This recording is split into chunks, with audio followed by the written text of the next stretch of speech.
Budget ಮಂಡಿಸುವುದಕ್ಕೆ CM Siddaramaiah ಸಕಲ ರೀತಿಯ ತಯಾರಿ ಕೂಡ ಮಾಡಿಕೊಳ್ತಾ ಇದ್ದಾರೆ. ಬಜೆಟ್ ಮಂಡಿಸುವುದಕ್ಕೆ ಸಿಎಂ ಸಿದ್ದರಾಮಯ್ಯ ಟೀಮ್ ಈಗಾಗಲೇ ರೆಡಿಯಾಗಿದೆ.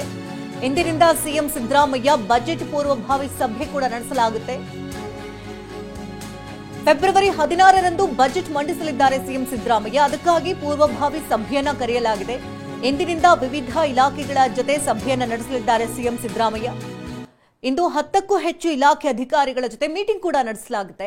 ಆರೋಗ್ಯ ಮತ್ತು ಕುಟುಂಬ ಕಲ್ಯಾಣ ಇಲಾಖೆ, ಹಾಗೆ ಗಣಿ ಮತ್ತು ಭೂವಿಜ್ಞಾನ ಇಲಾಖೆ, ಹಾಗೆ ತೋಟಗಾರಿಕಾ ಇಲಾಖೆ, ರೇಷ್ಮೆ ಮತ್ತು ಪಶುಸಂಗೋಪನಾ ಇಲಾಖೆ, ಬೆಂಗಳೂರು ಅಭಿವೃದ್ಧಿ ಉನ್ನತ ಶಿಕ್ಷಣ ಇಲಾಖೆ, ಹಾಗೆ ಬೆಂಗಳೂರು ಸಂಪನ್ಮೂಲ ಇಲಾಖೆ, ಸಣ್ಣ ನೀರಾವರಿ ಮತ್ತು ವಿಜ್ಞಾನ ಮತ್ತು ತಂತ್ರಜ್ಞಾನ, ಹಾಗೆ ಪರಿಸರ ಮತ್ತು ಜೀವಶಾಸ್ತ್ರ, ಅರಣ್ಯ ಹಾಗೂ ಆಹಾರ ಮತ್ತು ನಾಗರಿಕ ಸರಬರಾಜು ಇಲಾಖೆ ಅಧಿಕಾರಿಗಳ ಜೊತೆ ಸಿಎಂ ಸಿದ್ದರಾಮಯ್ಯ ಇವತ್ತು ರೇಸ್ ಕೋರ್ಸ್ ರಸ್ತೆಯ ಶಕ್ತಿ ಭವನದಲ್ಲಿ ಚರ್ಚೆಯನ್ನ ನಡೆಸಲಿದ್ದಾರೆ.